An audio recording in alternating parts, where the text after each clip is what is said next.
कहाँ जा रहे हो? तुम्हें तो अभी एक निर्णय लेना है। अब मुझे कैसा निर्णय लेना है मामी जी? यही कि तुम वर पक्ष से हो या वधू पक्ष से।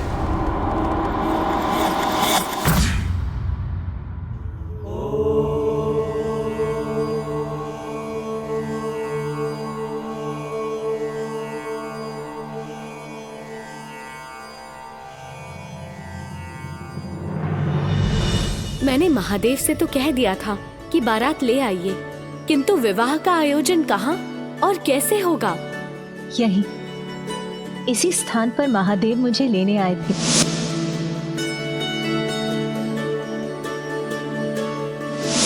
तो विवाह के लिए इससे उत्तम स्थान और क्या हो सकता है? माता पार्वती, मुझे आपके विवाह में सहायता करने का सम्मान प्राप्त होगा। इससे बड़ा सौभाग्य मेरे लिए क्या हो सकता है? मैं आपके मन की इच्छा जानता हूँ, इसीलिए आप मुझे कैलाश के समान भव्य भवन निर्माण की अनुमति प्रदान करें।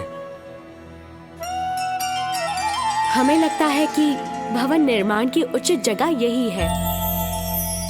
आइए विश्वकर्मा जी।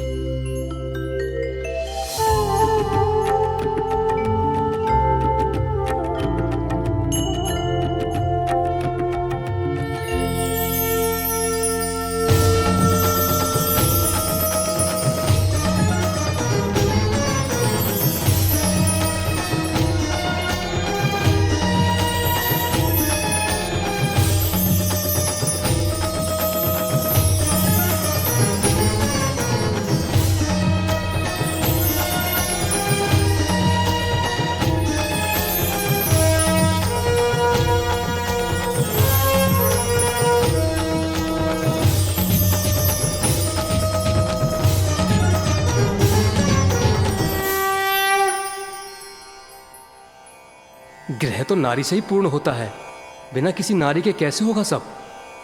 महादेव, आप कदापि चिंता मत कीजिए। मैं वरुण देव, वायुदेव, सूर्यदेव, अग्निदेव और सेनापति कुमार कार्तिकेय सभी मिलकर वर पक्ष की ओर से उचित व्यवस्थाएं कर लेंगे।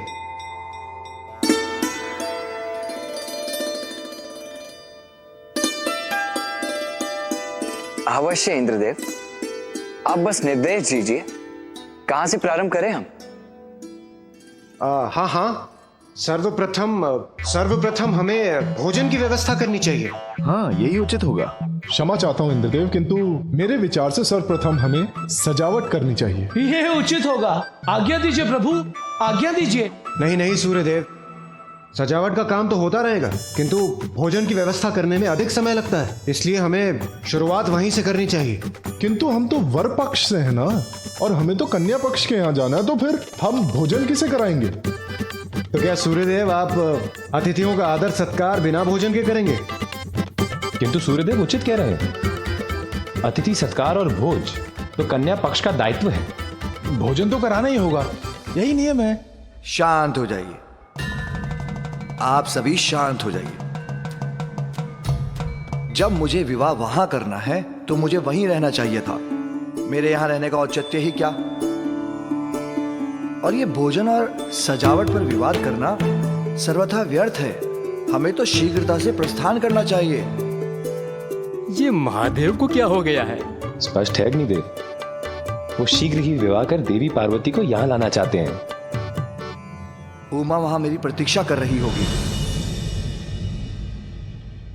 ये भवन सभी प्रकार से परिपूर्ण है।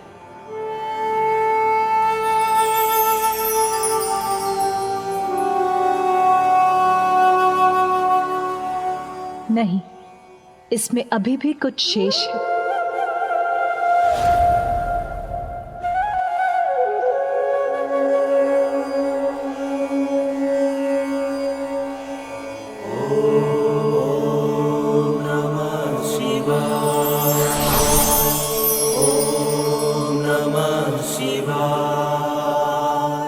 प्रणाम।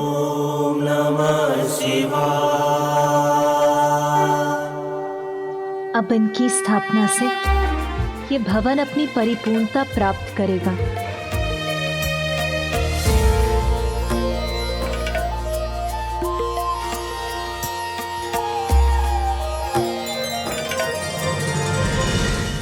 विश्वकर्मा जी, यहाँ का मुख्य द्वार भव्य होना चाहिए, जहाँ हम वर पक्ष के अतिथियों का स्वागत कर सकेंगे।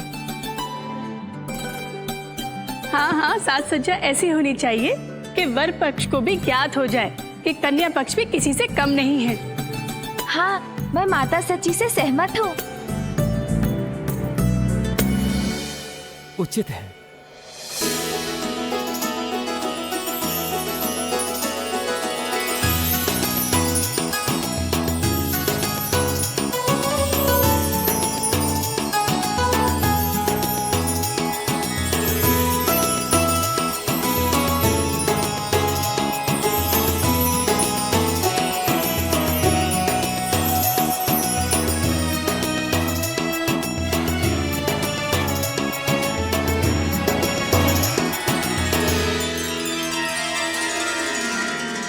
देवी पार्वती, अभी हमें प्रतीक्षा करनी होगी। उनके आगमन में अभी समय है। मामी जी, बुआ जी, यहाँ तो विश्वकर्मा जी सभी व्यवस्था बड़ी निपुणता से कर रहे हैं, और वहाँ कैलाश पर भी मुझे विश्वास है सभी कार्य उचित प्रकार से ही कर रहे होंगे। सूर्यदेव, आप बहुत बड़े योद्धा हैं और बहुत अच्छे रणनीतिज्ञ भी हैं, किंतु बारात की व्यवस्था करने का ज्ञान आपको कदापि नहीं है।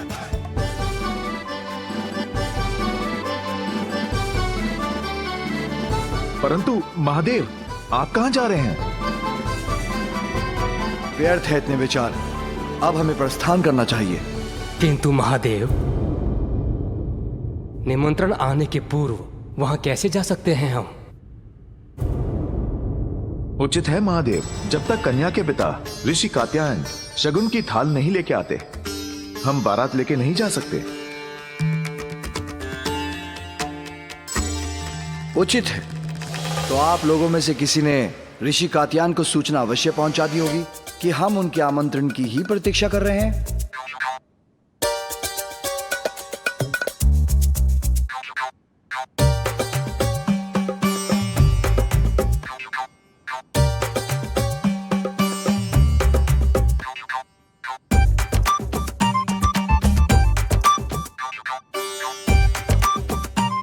क्या अभी तक किसी ने उनको सूचना तक नहीं दी?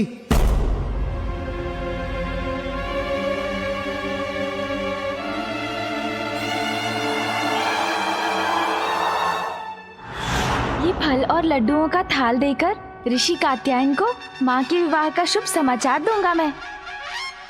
अरे नहीं नहीं गणेश, नियंत्रण रखो स्वयं पर। ये शगुन के थाल है, इसे खा नहीं सकते तुम। आज तो इसे छोड़ दो।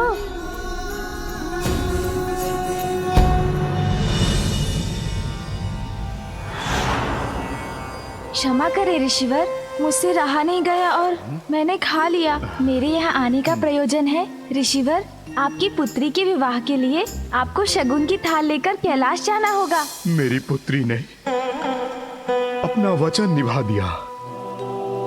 गणेश जी, जगत जननी ने आज मुझे यह कन्यादान का अवसर देकर संसार का सबसे भाग्यशाली पिता बना दिया है।